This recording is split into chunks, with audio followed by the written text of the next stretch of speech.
Assalamualaikum warahmatullahi wabarakatuh. Alhamdulillah sahabat-sahabat semuanya.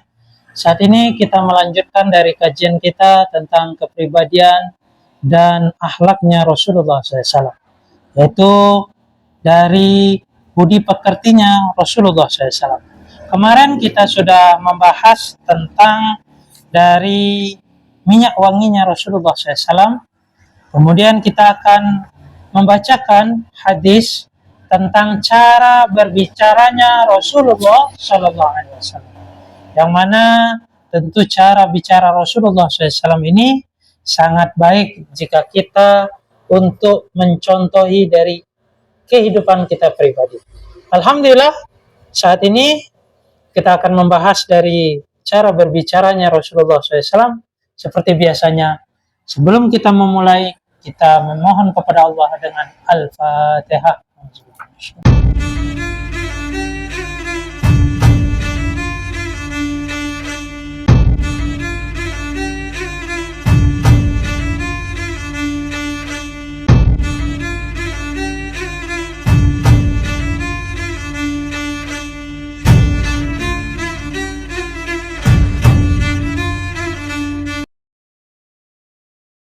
Alhamdulillah sahabat-sahabatku semuanya, kita akan berbicara tentang cara berbicaranya Rasulullah SAW. Babu kaifa kana kalamu Rasulullah SAW. Bab bagaimana caranya dari berbicaranya Rasulullah Sallallahu Alaihi Wasallam. Aisyah Ummul Mukminin radhiyallahu anha mengkabarkan, maka Rasulullah Sallallahu Alaihi Wasallam yashrudu kasardikum hada. Walakinnahu kana yatakallamu bikalamin bayyinin faslin yahfazuhu man jalasa ilaih. Rasulullah Sallallahu Alaihi Wasallam tidak berbicara cepat sebagaimana kalian berbicara. Akan tetapi beliau berbicara dengan kata-kata yang jelas dan tegas. Orang-orang yang duduk bersamanya atau bersama beliau akan dapat untuk menghafal dari kata-katanya atau dari kata-kata beliau. Sehingga di sini Ummul Mukminin Aisyah telah bercerita bahwasanya Rasulullah SAW jika berbicara tentu berbicara dengan tegas dan jelas, yang mana hal tersebut mudah untuk dimengerti, mudah untuk difahami oleh para sahabat ataupun orang-orang yang berada di sekitar beliau. Sehingga banyaknya tertulis dari apa yang telah beliau ucapkan dikarenakan mudahnya untuk diingat bahkan dihafal oleh orang-orang yang mendengarkan apa yang telah beliau ucapkan. Wallahu a'lam. Diriwayatkan oleh Humaid bin Mas'adah Al-Bashriyi dari Humaid Al-Aswad, dari Usamah bin Zaid, dari Zuhri dari Urwah yang bersumber dari Aisyah radhiyallahu an.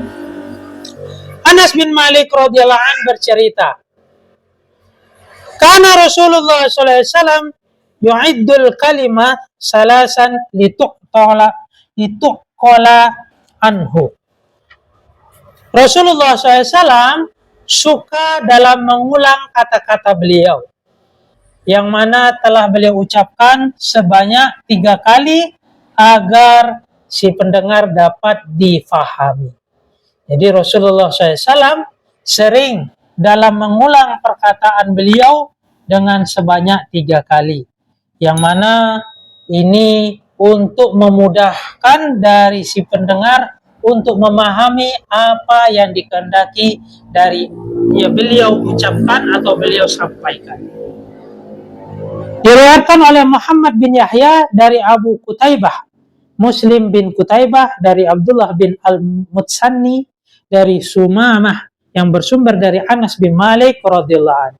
Hasan bin Ali radhiyallahu anhu bercerita, sa'atu khali hindabna abi halata wa kana wasaffan fakultu sifli mantiqa Rasulillah sallallahu alaihi wasallam.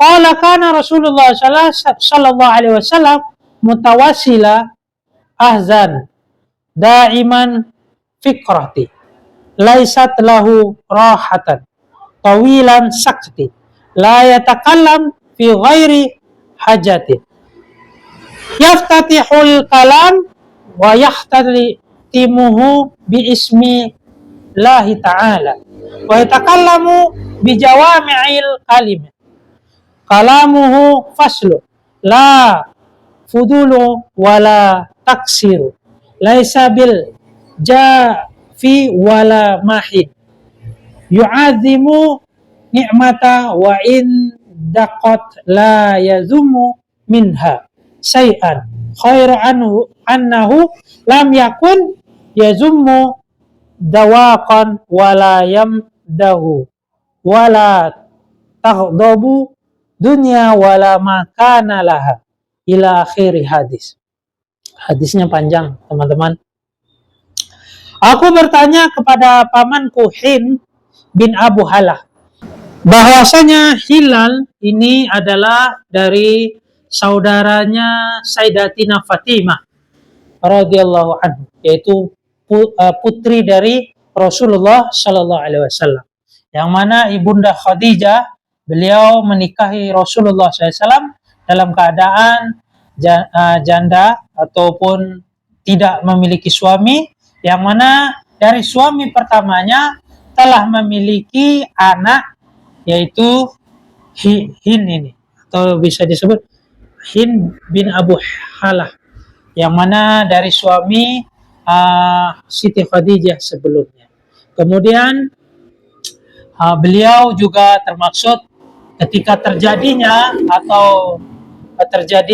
perselisihan antara para sahabat, yang tentunya semoga kita dijaga Allah dari perselisihan mereka, sebagaimana Allah menjaga para alim ulama dalam hal membahas dalam perselisihan ini, yaitu beliau berada di pihaknya, yaitu Sayyidina Ali karamallahu wajhah. Ia adalah seorang ahli dalam meriwayatkan tentang dari sifat-sifatnya Rasulullah SAW. Tanyaku, ceritakanlah. Jadi si rawi bertanya, tanyaku, ceritakanlah kepadaku cara dari Rasulullah SAW berbicara. Pamanku menjawab, Rasulullah SAW adalah seorang yang banyak menganyam kesusahan, atau banyaknya menyimpan dari kesusahan. Beliau selalu berpikir, bahkan hampir beliau tidak sempat dalam beristirahat, sehingga beliau saking atau seringnya berpikir, jadi karena beratnya berpikirnya Rasulullah SAW, sehingga beliau susah untuk beristirahat. Beliau lebih banyak diam, tidak berbicara. Rasulullah SAW lebih banyak diam, tidak berbicara. Maaf ya teman-teman, karena banyaknya lalu lalang kendaraan, mungkin ada suara kendaraan yang masuk, padahal saya sudah menggunakan ruangan yang tentunya menghindari dari kebisingan, karena di sini begitu banyak suara bisingnya. Saya minta maaf. Tentunya kalian akan tawajuh di dalam mendengarkan kajian saya.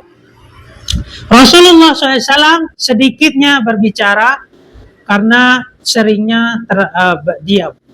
Beliau tidak bicara kecuali apabila untuk hal yang betul-betul dihajatkan atau yang diperlukan. Bahkan beliau akan menutup ataupun membuka dari pembicaraan tersebut dengan memulainya atau menutupnya dengan menyebut asma Allah, atau menyebut dari asma-asma Allah. Isi pembicaraannya padat dengan makna. Kata-katanya jelas, tidak ada yang sia-sia, dan tidak pula yang kurang dipahami. Beliau tidak berlaku kasar dan tidak pernah untuk menghina. Jadi Rasulullah SAW betul-betul sempurna. Beliau tidak melakukan suatu hal yang kasar ataupun menghina. Beliau sangat lembut jika dibutuhkan, dan beliau tegas Bahkan Rasulullah SAW tidak banyak dalam berbicara, dan beliau berbicara seperlunya jika itu diperlukan untuk berbicara. Bahkan beliau untuk memberikan teladan kita itu dari hati-hatinya, kita ini senantiasa membaca dari asma atau bismillahirrahmanirrahim atau memuji Allah, yang mana Rasulullah SAW tidak memulai pembicaraan, tidak menyelesaikan pembicaraan, melainkan dengan memulai dengan asma-asma Allah. Begitulah yang Rasulullah SAW berikan teladan keindahan di dalam berbicara di kehidupan Rasulullah SAW. Selain itu, beliau tidak pernah mencaci makanan dan minuman, juga tak pernah juga memujinya. Sehingga Rasulullah SAW jika tidak menyukai suatu makanan, beliau tidak mencaci, bahkan beliau jika menyukai pun tidak memuji. Dan ada dalam riwayat pun, beliau memberitahu kepada para sahabatnya mengenai makanan yang disukai, ataupun itu adalah suatu hal yang Rasulullah SAW tunjukkan kepada kita, baik untuk kita konsumsi dan kita teladani. Karena semuanya itu untuk kebaikan dari umatnya yang telah menteladani kehidupan beliau. Juga tidak pula beliau marah karena perkara dunia. Bila kebenaran dilanggar suatu kebenaran, maka tidak ada suatu yang mampu untuk menahan dari Rasulullah SAW membela dari hal tersebut. Dan beliau tidaklah membela diri beliau sendiri. Maksudnya di sini beliau tidak membela dari diri beliau jika disakiti ataupun dihina, jika itu urusannya kepada diri beliau sendiri. Namun jika kebenaran dan lainnya, tentunya Rasulullah SAW tidak akan diam, bahkan beliau menyuarakan dari kebenaran tersebut. Wallahu a'lam. Sampai beliau benar-benar mendapatkan kebenaran dari apa yang telah beliau benarkan di dalam hal tersebut. Jika beliau menunjuk pun, beliau menggunakan seluruh jarinya, bukan satu jari. Beliau tidak menunjuk dengan satu jari, tidak menunjuk dengan satu jari, yang menyebabkan hal tersebut tentunya menyebabkan ada ketimpangan sosial di dalam hal tersebut.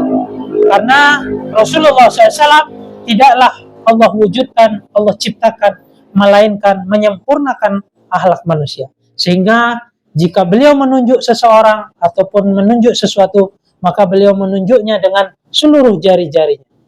Dan Rasulullah SAW dengan penuh kasih sayang untuk menunjuknya. Tentunya beliau menunjuk dengan seluruh jarinya. Adapun di dalam suatu peradaban di mana-mana tempat, tentunya tidak mengurangi dari cara adab maupun istiadat di dalam suatu tempat tersebut. Yang mana di Jawa sendiri tentunya menunjuk dengan kata jempol, ya kan? Ini tidak mengurangi juga, itu karena dengan rasa takzimnya. Begitu juga Rasulullah SAW memiliki yang mana tidak terbatas untuk siapapun yang menirunya, itu menunjukkan budi pekerti yang mulia dengan seluruh jarinya. Semoga yang mendengarkan bisa untuk mengamalkan dan menunaikan apa yang dilakukan oleh Rasulullah SAW untuk mewujudkan qalbu salim atau hati yang selamat, hati yang bersih dengan kepribadian, akhlak, budi pekerti Rasulullah SAW yang diterapkan di dalam kehidupannya. Dan beliau marah, jika beliau marah, tentunya beliau memalingkan dari hal tersebut. Beliau memalingkan wajahnya dari hal tersebut. Sehingga banyak sekali hadis-hadis yang menceritakan jika Rasulullah SAW tidak menyetujui dalam suatu perkara, maka beliau langsung berpaling dari perkara tersebut. Itulah sikap Rasulullah SAW jika tidak menyukai dari satu hal perkara tersebut. Jika kalian melakukannya, tentu hal tersebut akan memberikan perubahan di dalam hati kolbu kalian dengan kolbun yang salim, hati yang selamat. Karena tidak ada yang bisa menyelamatkan hati kita ini, melainkan meniru dari keteladanan yang sempurna, yaitu Rasulullah SAW. Dan Rasulullah SAW telah diberikan sebagai teladan yang terpuji untuk kita teladani. Dan jika beliau senang ataupun beliau tertawa, maka beliau ini tersenyum. Dan beliau ini akan melakukan tertawa yang mana kelihatan sangat manis sekali, sebagaimana butiran salju. Yang mana butiran salju itu terlihat giginya yang putih. Diriwayatkan oleh Sufyan bin Waqi' dari Jumaid bin Umar bin Abdurrahman al-Ijli. Ia berkata bahwa ia mendengar dari orang-orang laki Bani Tamim yang katanya dari putranya Abu Halah, suami Khadijah Ummul Mukminin, sebelum dari istrinya Rasulullah SAW, yakni Abu Abdillah, yang bersumber dari Hasan bin Ali karamallahu wajhah. Alhamdulillah sahabat-sahabatku semuanya, begitulah sikap Rasulullah SAW dalam memberikan sikap budi pekerti akhlak yang terbaik untuk ditiru oleh umatnya. Sehingga Rasulullah SAW jika ada suatu hal yang tidak sesuai dengan aturan atau syariat yang beliau terima, maka beliau akan marah dan berpaling dari hal tersebut. Itulah yang dilakukan Rasulullah SAW. Dan jika beliau senang suatu hal, maka beliau tersenyum. Jika kalian melakukan demikian, kalian pun akan mendapatkan apa yang didapatkan oleh para sahabat yang meniru-niru kepribadian Rasulullah SAW. Tentunya tidak ada manusia yang menandingi kebaikan ataupun kesempurnaan akhlak setelah ini, sebelum ini, yang menandingi dari keindahan akhlaknya Rasulullah SAW. Alhamdulillah sahabat-sahabatku semuanya, kita sedang mendengarkan bagaimana cara berbicara dan bersikapnya Rasulullah SAW. Tentunya sikap ini adalah terbaik untuk diteladani. Semoga yang mendengarkan dari kajian ini bisa mengamalkan dan mempraktikkan dari kepribadian Rasulullah SAW dan akhlaknya Rasulullah SAW. Kurang lebihnya saya undur diri, kurang lebihnya saya mohon maaf. Wabillahi taufiq wal hidayah. Assalamualaikum warahmatullahi wabarakatuh.